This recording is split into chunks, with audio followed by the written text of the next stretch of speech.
If you thought the ancient world was boring, then you haven't seen a pig set on fire to battle an elephant.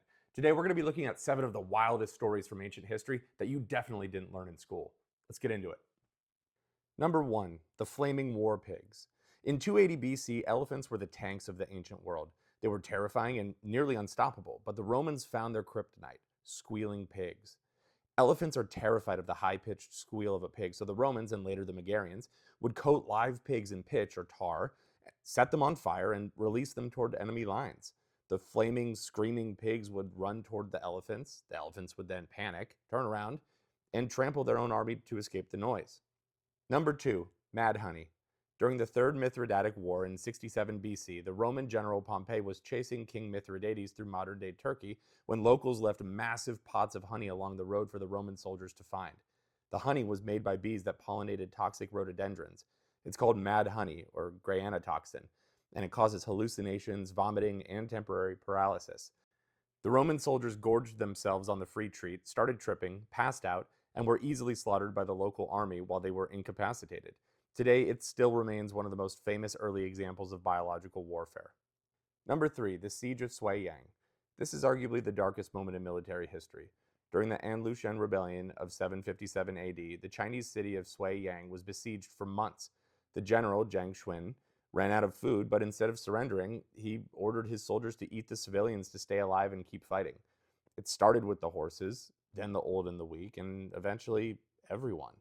Historians estimate that the army consumed 20 to 30,000 citizens during the siege. When reinforcements finally arrived, only 400 people were left alive in the entire city. And hey, really quick, if you want to stay up to date on everything surrounding ancient history, yeah, I think you need to subscribe and hit that notification bell. All right, back to the video. Number 4, drinking lead. Romans didn't have sugarcane, so to sweeten their wine and food, they boiled down grape juice in lead pots until it became a syrup called sapa or defrutum. The process created lead acetate, also known as sugar of lead, which is incredibly toxic but tastes sweet.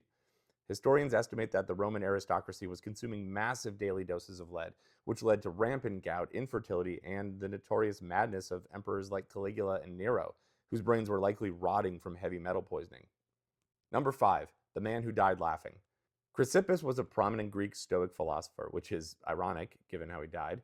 One day in 206 BC, he saw a donkey eating his figs, so he told his slave to give the donkey some wine to wash them down. He ended up finding the sight of the drunk donkey trying to eat his figs so incredibly funny that he fell into an uncontrollable laughter. He laughed so hard that he began seizing and died shortly thereafter. Number 6, Boudica's Red Layer. Boudica was a Celtic queen who rebelled after the Romans flogged her and abused her daughters, and her revenge was absolute. In 60 AD, she marched on Londinium, modern London, and burnt it to the ground, slaughtering roughly 70 to 80,000 Romans and allies. The fire was so intense that archaeologists digging in London today still find a thick layer of red burnt ash about 15 feet underground. It's called the Boudica Destruction Layer. You can literally dig down and touch the anger of a woman from 2,000 years ago. Number 7, Draco's Laws. We use the word draconian to describe harsh rules, but the real guy, Draco of Athens, who lived around 620 BC, was insane. He wrote the first written constitution of Athens, a code in which nearly every crime was punishable by death. Murder, death. Laziness, death. Stealing a cabbage, death. When asked why the punishment for stealing a cabbage was the same as for murder, he said the lesser crimes deserve death, and I have no greater punishment for the greater crimes. If you enjoyed this video, hitting the like button is extremely helpful for the growth of this channel, and you can also let me know down below in the comments what you'd like to see more of. I'll see you in the next one.